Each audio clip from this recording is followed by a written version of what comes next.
Pica Poco Kitchen. Today we're making entomatadas. Vámonos! Entomatadas or enjitomatadas, depending on your geographical location, are the least spicy cousin of enchiladas, like your cousin that attended Catholic school. Hold on, I was a cousin. Okay, forget about that.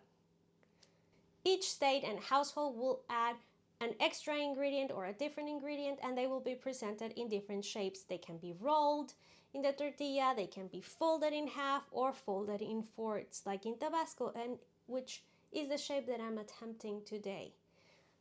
But regardless these differences, the main ingredient of the sauce is tomato, and that's where the different names come from. Entomatadas or enjitomatadas, because depending on where you are in the country, tomato will have this name. Tomate or tomatl in Nahuatl comes from the words tomohuac, which means fruit, and atl, which means water. So tomato, it's the water fruit. Now there is one specific variety, the xitomatl or jitomatl, which is where we get the other name of tomato, and which has a cuter translation because xiktli means belly button, tomohuac, fruit, atl, water, so you have the belly button of the water fruit, which I think is kind of cute. In Central Mexico and the southeast, tomato or tomate is going to be referred to both green and red. In the north, tomato is referred to the red kind and tomatillo for the green kind. And in Mexico City, where I'm from, we're going to call jitomate to every red kind of tomato and tomatillo or green tomato to the green one. So no matter what you order, enjitomatadas or entomatadas, you're gonna end up with the same dish. It's not as controversial as asking for quesadillas and forgetting to ask the vendor to add cheese to them, which is a hill that I'm gonna die in. Besides being delicious, entomatadas are very simple to make, so let's waste no more time and let's get to it. So first, we're gonna cook the ingredients for the sauce.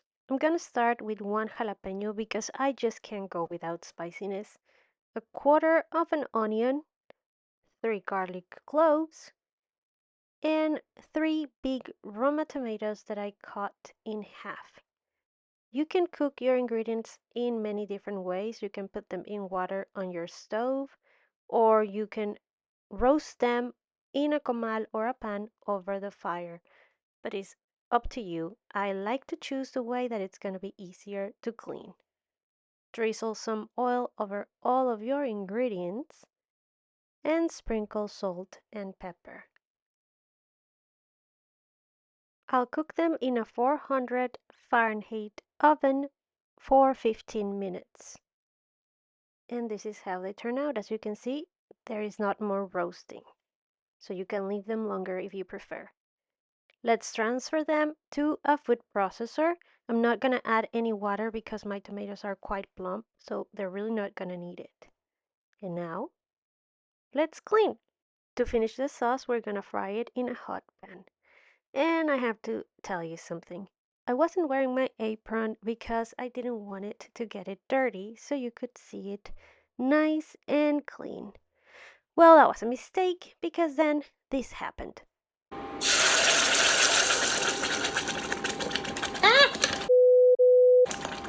Yeah, and for some reason my cousin Miriam and I believe that we are cursed because every time either one of us wears white, we get food, coffee, ink, or something in our clothes. Every time I'm wearing white. So probably I'll be protecting my clothes next time. Who am I kidding? I won't. Anyway, please forgive the bad language and let's move along.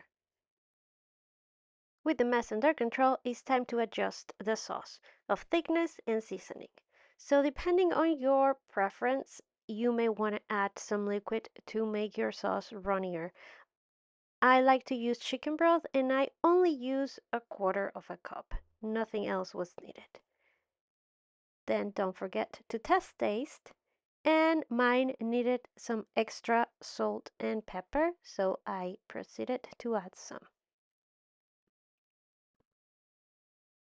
To assemble the enjitomatadas, I like to bring all my ingredients and fillings together. I'll start by frying my tortillas.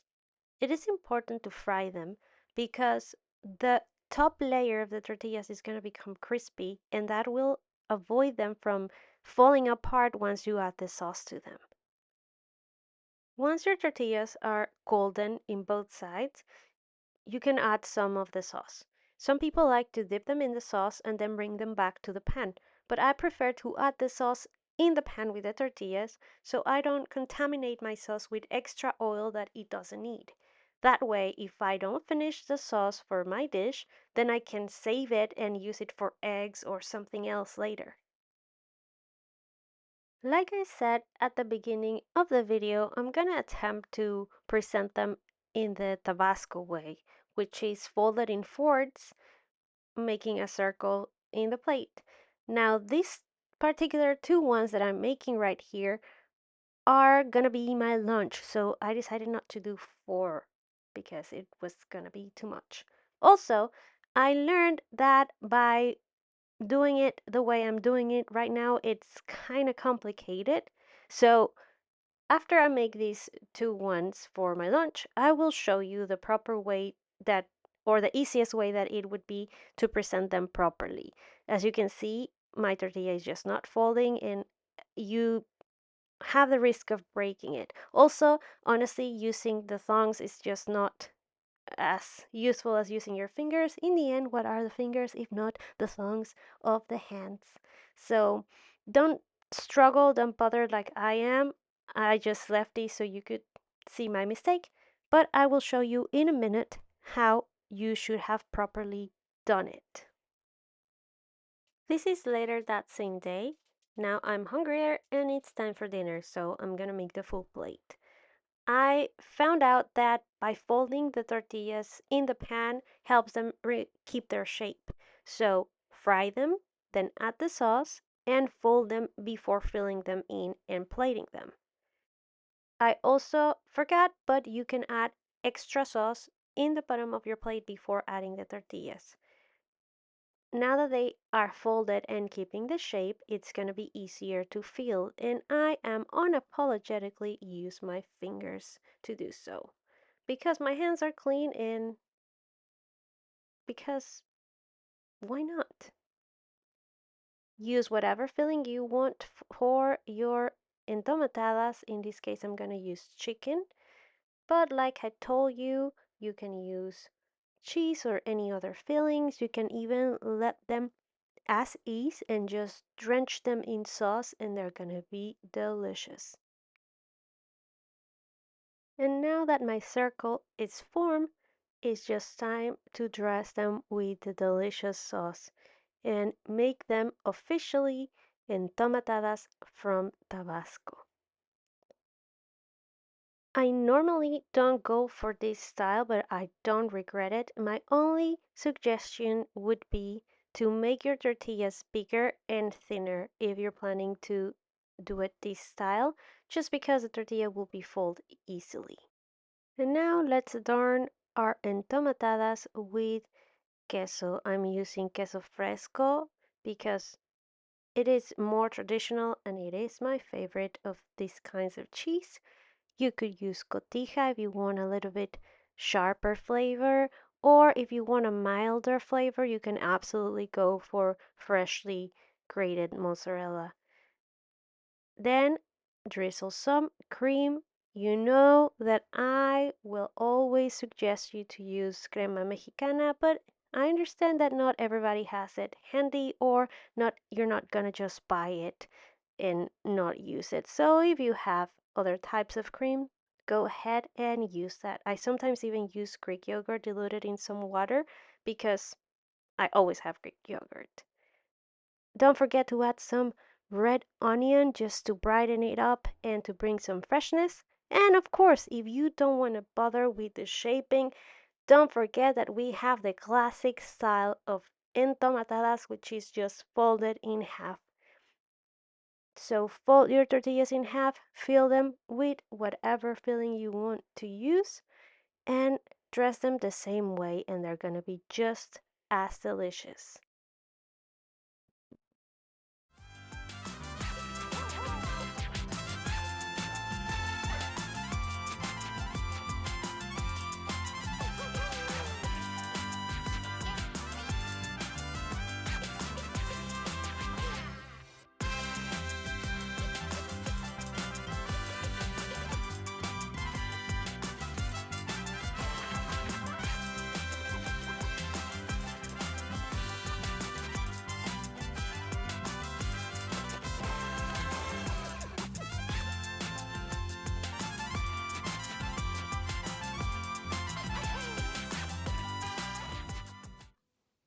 And here they are.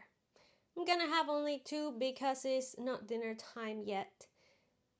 But something wonderful about entomatadas is that they can be served as a main dish filled in with cheese or chicken or vegetables and side with some beans and rice, or most commonly they can be served as a side dish to other main dishes like a nice piece of meat or some eggs or whatever else you're serving. You can set these nice folded tortillas covered with the sauce, and they are a great side dish. So let's give them a try. I think I'm gonna go for the chicken one.